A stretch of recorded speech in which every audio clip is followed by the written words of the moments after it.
Hello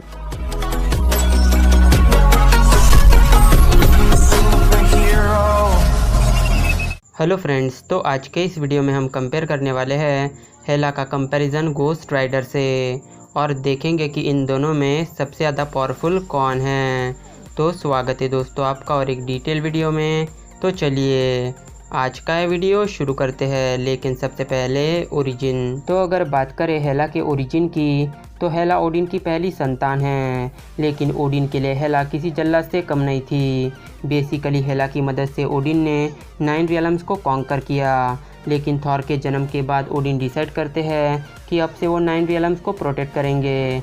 लेकिन हेला को Odin की ये बात हजम नहीं होती और तब हेला एसगार्ड और ओडिन पर अटैक कर देती है। लेकिन हेला मौत की देवी थी, इसलिए एसगार्डियंस और वैल्करीज हेला को मारने में फेल हो गए और जब सारे रास्ते बंद हो जाते हैं तब ओडिन अपने पावर से हेला को हेल में कैद कर देते हैं। तो अब अगर बात करें गोस्ट राइडर के ओरिजिन की, तो गोस्ट राइडर का असली नाम होता है जॉनी ब्लेज, जो कि एक स्टंटमैन होता है और अपने डैड के साथ एक सर्कस में काम करता है। पर एक दिन जॉनी को पता चलता है कि उसके डैड को कैंसर हो गया है। क्योंकि अभी जॉनी छोटा था, इसलिए जॉनी अपने डैड को खोना नहीं चाहता था। और एक दिन जब जॉनी अपना काम ख़त्म करके जब इसी बारे में सोच रहा होता है, तब वहाँ पर एक अजनबी आता है जो कि जॉनी से कहता है कि अगर तुम मेरे साथ एक डील करते हो तो मैं तुम्हारे डैड को फिर से ठीक कर दूंगा। पर इस बदले में जॉनी को अपनी आत्मा उस अजनबी को देनी थी और दरअसल वो अजनबी था मेफिस्टो। पर अपने डैड को बचाने के लिए जॉनी मेफिस्टो के साथ एक डील कर लेता है और इस इवेंट के बाद जॉनी बन जाता है गोस्ट राइडर। स्पीड।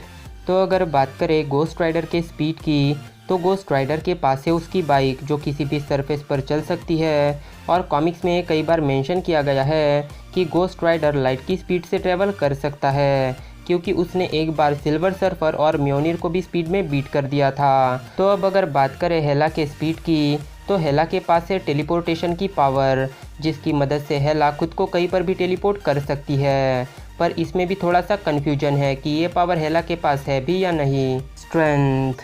तो अगर बात करें हेला के स्ट्रेंथ की, तो हेला के पास है super human strength, super human durability, super speed, super human stamina, super fast reflexes, healing power और वेपन मास्टरी। हेला टॉप 10 स्ट्रॉन्गेस्ट एस्कार्डियंस में से एक है और जब हेला उसका क्लोक पहनती है तब हेला टॉप 4 स्ट्रॉन्गेस्ट एस्कार्डियंस में से एक बन जाती है। साथ ही हेला वाइट मैजिक से पूरी तरह से इम्यून है। हेला अपने लिमिटलेस एस्ट्रल फॉर्म्स क्रिएट कर सकती है। साथ ही हेला की उंगलियों से एक ऐसी एनर्जी निकलती है जिसका यूज़ करके हेला किसी भी एसगार्डियन को सिर्फ अपने एक टच में ही मार सकती है। हेला अपने एक टच से किसी भी मोर्टल की सोल को हेल में ट्रैप भी कर सकती है और हेला हमेशा ग्रीन कलर का एक क्लोक पहने रहती है, जिसकी वजह से हेला की स्ट्रेंथ और ड्यूरेबिलिटी काफ़ी ज़्यादा बढ़ जाती है।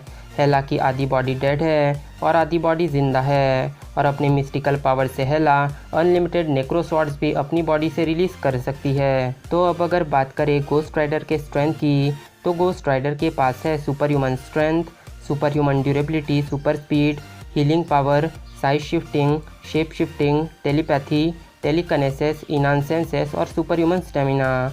गोस्ट राइडर हेल फायर को कंट्रोल कर सकता है, अदर डायमेंशंस में ट्रैवल कर सकता है और सोल्स को भी मैनिपुलेट कर सकता है। ड्यूरेबिलिटी। तो अगर बात करें गोस्ट राइडर के ड्यूरेबिलिटी की, तो गोस्ट राइडर के पास है सुपर ह्यूमन ड्यूरेबिलिटी, जिसकी वजह से गोस्ट राइडर पे प्लैनेट अर्थ के किसी भी वेपन का असर नहीं होता। गोस्ट राइडर के पास वेनम स्ट्रेप की पावर है, जिससे गोस्ट राइडर किसी भी सोल को एब्जॉर्ब कर सकता है। साथ ही गोस्ट राइडर के अंदर है स्पिरिट ऑफ द वेंजेंस यानी ज़ेराथोस, जो कि एक स्काई फादर लेवल कैरेक्टर है और जब एक बार ज़ेराथोस ने गोस्ट राइडर पर अपना पूरी तरह से कंट्रोल बना लिया था, तब डॉक्टर स्ट्रेंज ने खुद कहा था कि गोस्ट राइडर के सभी पावर्स लिमिटलेस और गॉड लाइक है।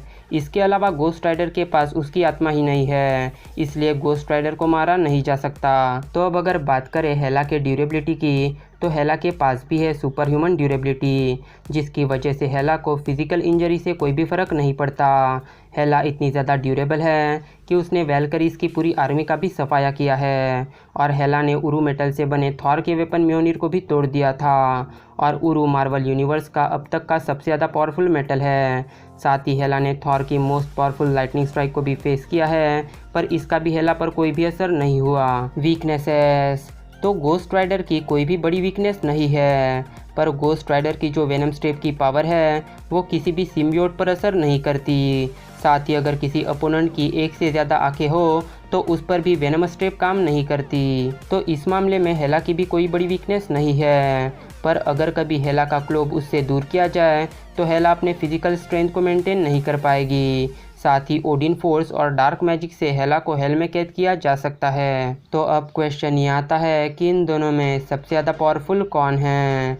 तो अगर बात करें स्पीड की तो स्पीड में गोस्ट राइडर हेला से आगे है, क्योंकि गोस्ट राइडर के पास लाइट की स्पीड है। और अब तक हम ये बात नहीं जानते कि क्या सच में हेला के पास टेलीपोर्टेशन की पावर है भी या नहीं, इसलिए करंट बेसिस पर गोस्ट राइडर हेला से आगे है। स्ट्रेंथ में दोनों इक्वल है क्योंकि दोनों के पास यूनिक पावर्स है जिनकी ट्रू लिमिट बताना मुश्किल है।